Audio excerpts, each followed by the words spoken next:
Okay,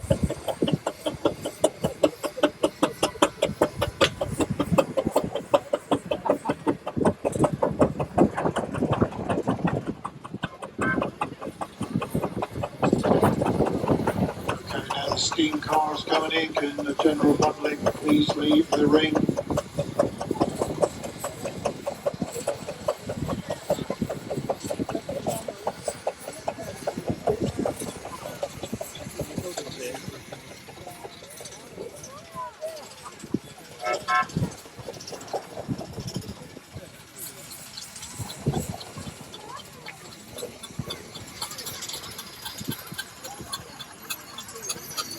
Okay, now we've got, this is Whistling Billy, Dr. Dyke driving it. 1906 white steam car racer, held many records in the 1900s in America, racing on dirt track horse racing circuits. Average speed is 75 miles per hour, runs on a flash steam boiler up to 1,000 psi. This thing has the ability to do tremendous speed, so I'm hoping most of the public now have left the ring.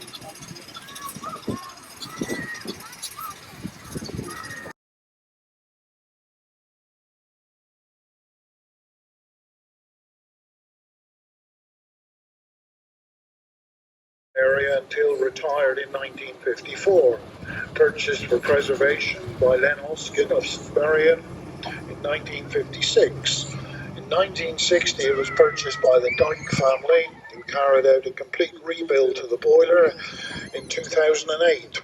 Coming around now is the Wallace Advanced 8-ton roller, Wallace and Stevens, and it was built in 1934. Originally owned by H. Whittam and Sons, tarmac contractors of South East London. The next one coming around is the Burl 10-ton single-cylinder A-class roller, built to special order of Thomas Turner, Bradworthy, in Devon. Number 4040, sold in the early 1940s to R. Dingle and Sons Limited, Stoke Cleveland. Now that little miniature going around in front of the roller, that one is a Ruston single-cylinder 4-inch steam tractor, originally built in 1996, first showing at Buryan. Registration number is AAF 130.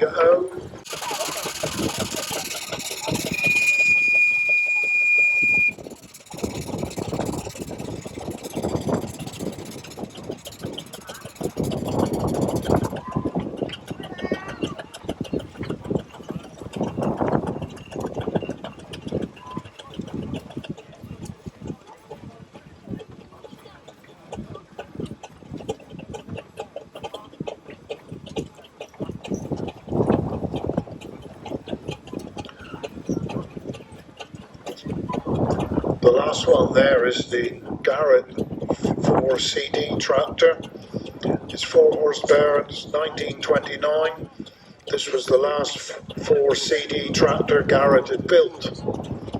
Required a 10-year overhaul following its John O'Groats to Land's End trip. It was owned by Colin Savage from Cavern.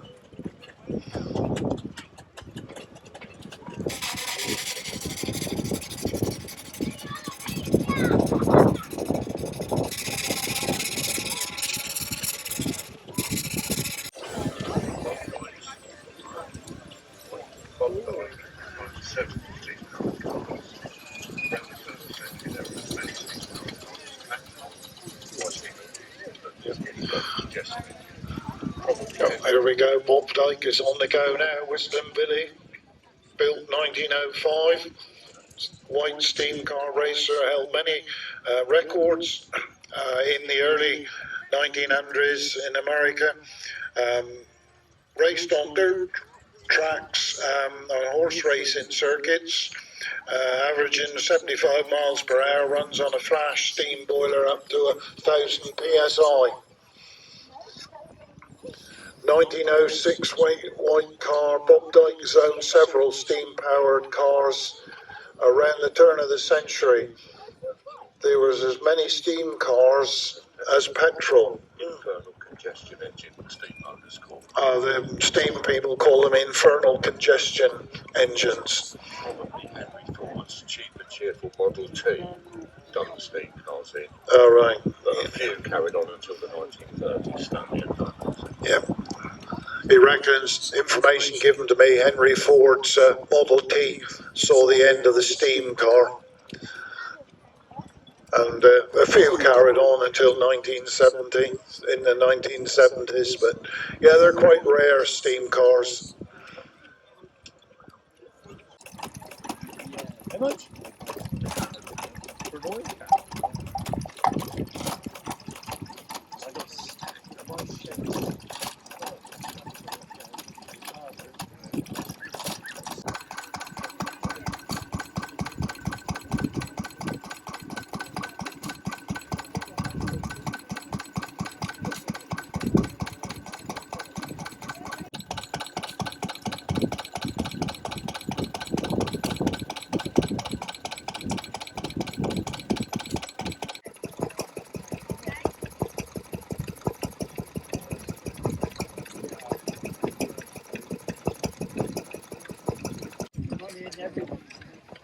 Thing is, when you're down, nowadays it is, everything else a lot. You need it just to keep pace with it, isn't it?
Bill Sale, her name is Eliza Jane, owned by Ian Anthony Kemp from Campbell.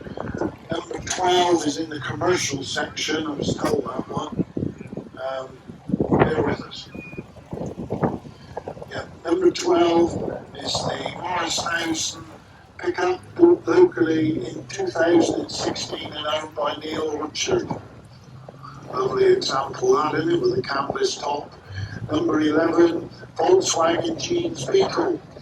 This is a 1974 model. Very few jeans model left in the UK, owned by Terry Barbary from St Austell. Number 51, a Triumph TR5, 2.5, year is 1968, full body off restoration, carried out during the first lockdown, owned by Paul Gilbert from St. Just. Number 16, an MG TD Series 2, 1953. Owned since the late 1960s, there a 5-speed gearbox and the addition of a pressurized cooling system and an electronic ignition makes it pretty trouble-free. Owned by David Williams from St. Just. Number 23, this one is a Rover P6 2000 TC.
Just to give you an idea of how to become a blood biker, if any of you are interested, you've got to be 30 years of age and an advanced motorcyclist.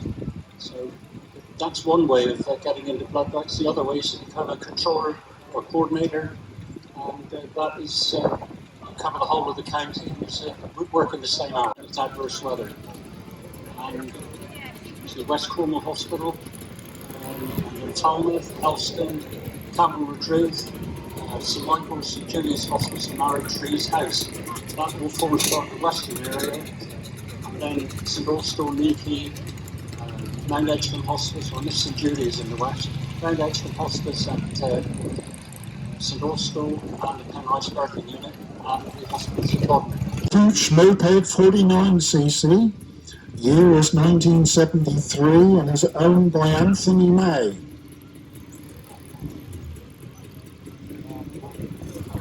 There we've got one with no number. Have we got a number?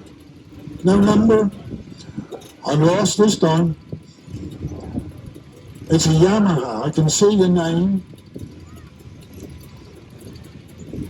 SA Gold Flash, this one, 650cc, year is 1961, purchased from Paraporthing 1984. The engine was rebuilt 3 years ago, was converted to twin leading shoe front brake and inline oil filter of own design, owned by Philip Whitelaw. Here we are. AJS 31 CSR, and it's 650cc, 1962 model, pretty original version of the Coffee Shop Racer, owned by Chris Major.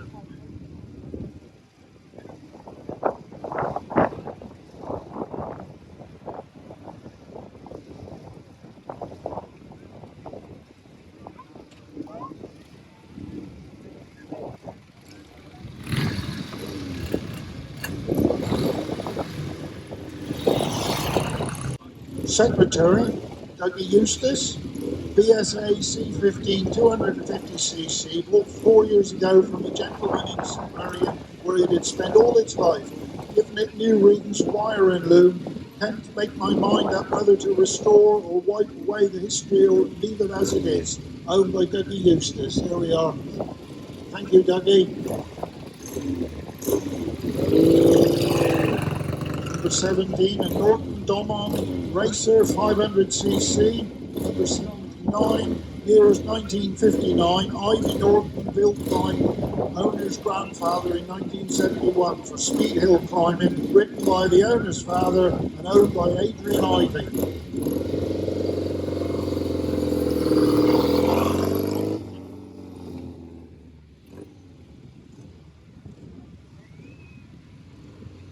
(1953) BSA, folded the paper up.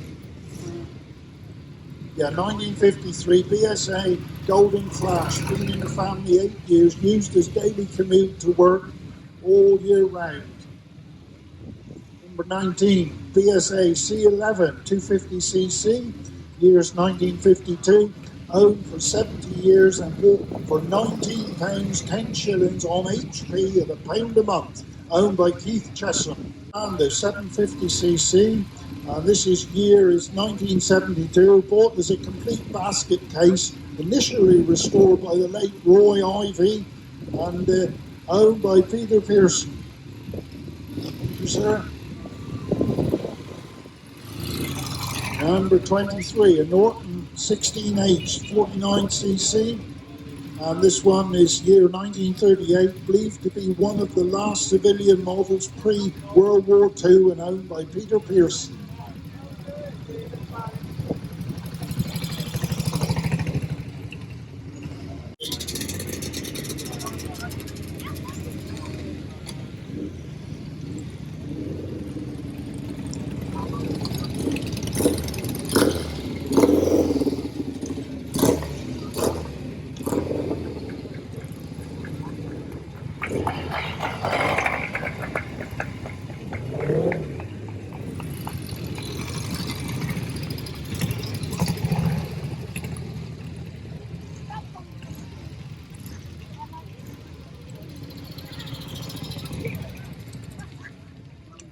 Right, we'll have the floodlights around.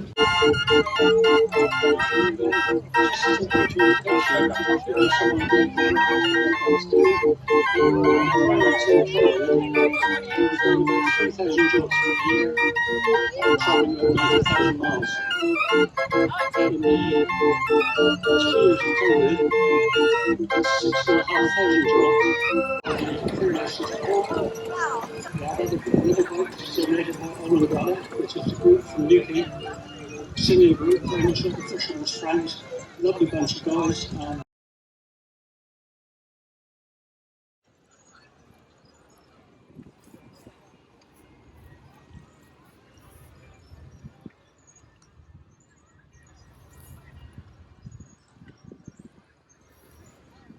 Right, it's coming up to, well, another 20 minutes, 3 o'clock, so I'm ahead this time.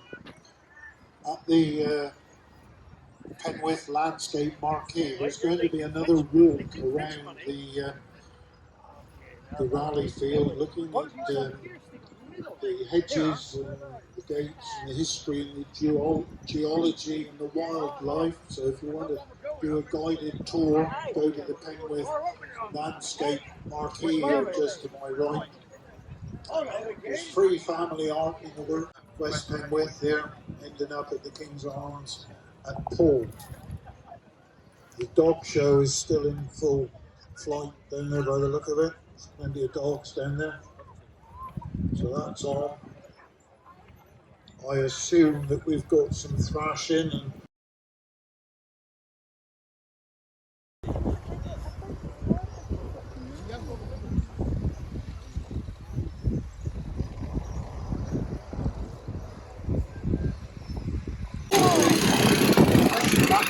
display of the commentary on there. So we're asking, can you sort of turn up the driver of John Deere tractor, please?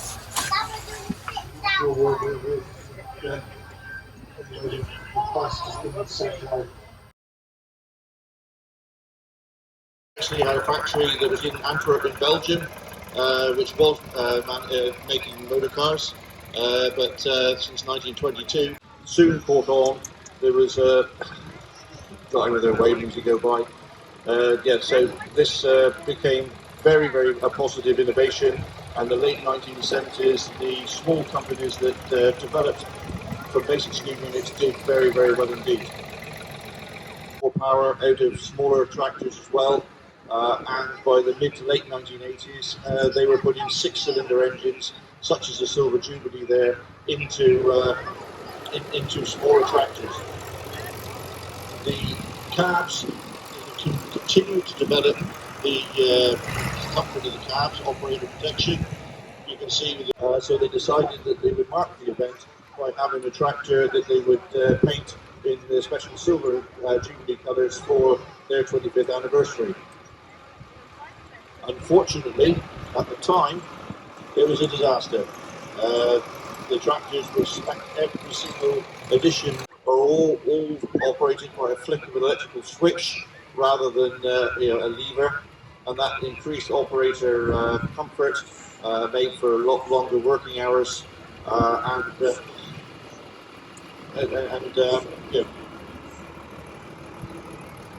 moving on through the 1990s until simple, that basically everybody was sought after. They soon became the #1 seller and have held that position for over 20 years, purely and simply because of the strength of the build quality. And this means that there's no actual gear shift at all. You just push the lever forward. The more you push it forward, the faster it goes. This tractor will do 0 to 55 kilometers per hour in both forward and reverse. There's more electronic screens in there than most people got in their office. And it's got a satellite guidance system for actually working out how to plant.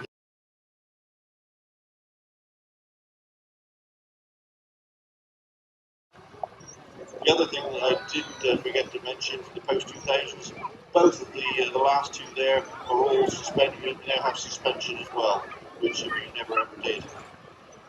So that's a brief resume on what's happened in tractor design over the last 70 years. And thank you all to the drivers for coming in. And I'll hand you back.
Well, thank you, Godfrey. That was Godfrey Hoskin again.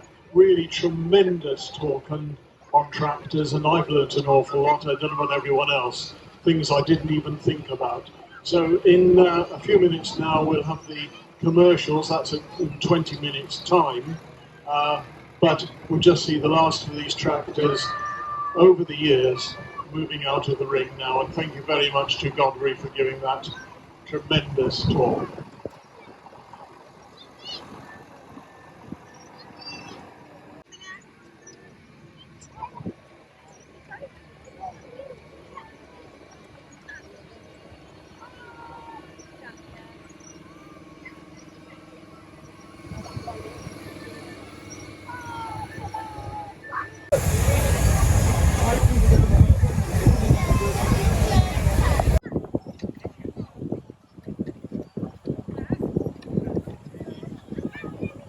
Train stands here for you to have a look at.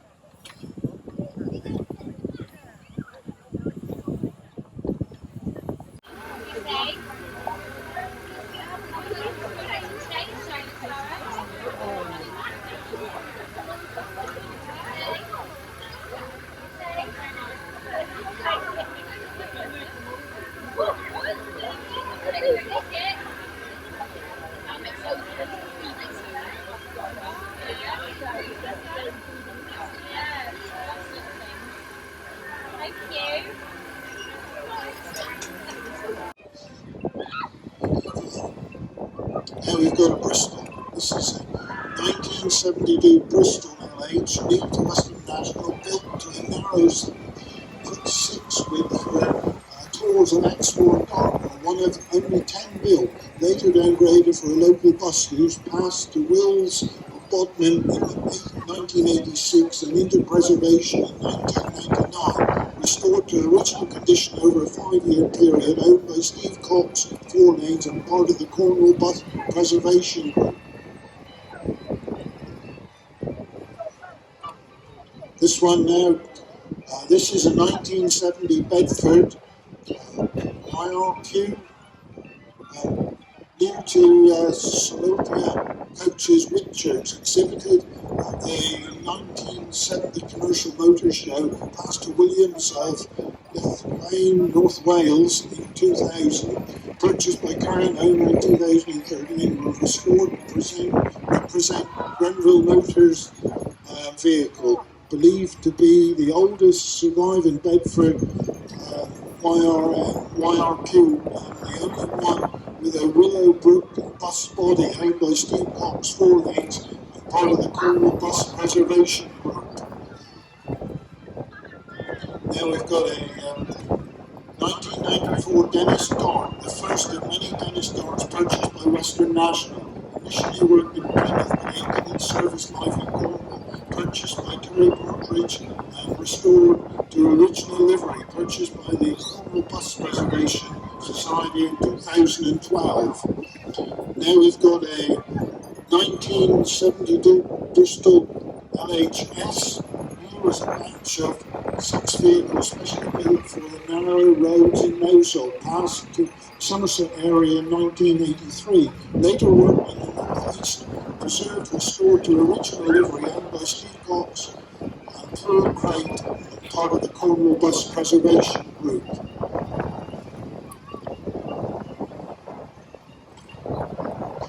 Now we've got a Ford Iveco 1998 new to St Andrews Road garage, purchased.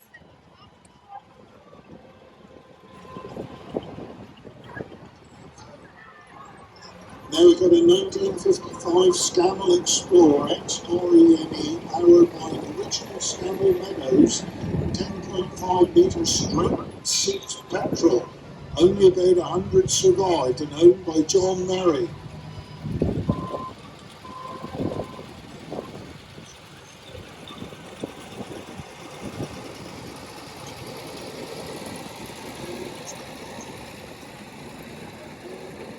There it is, got it, found some information. This is a 1979 Bristol LH, built as a dual-purpose vehicle so it could be used as a bus or a coach. Worked entire life in Southern National area, first preserved in Devon, then moved to Kent, purchased by current owners in 2021.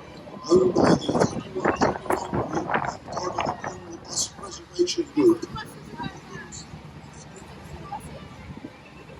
There's a Willis Jeep just gone by there, owned by Jeremy Bowden. Cheers.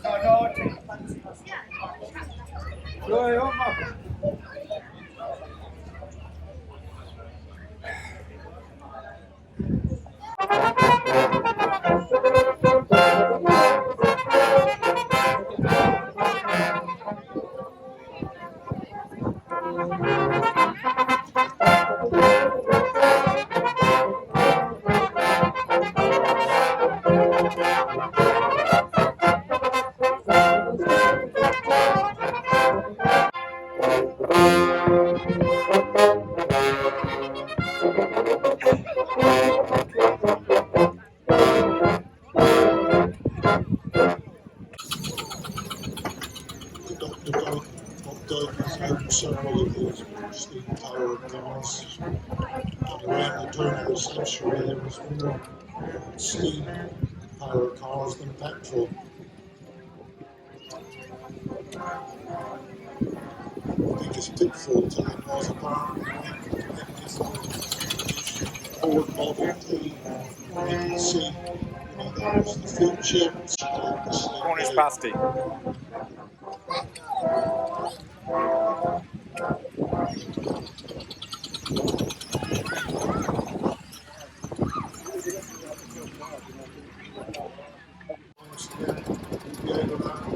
To actually ride on one.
If you got that news, you wanna get the blues cooking.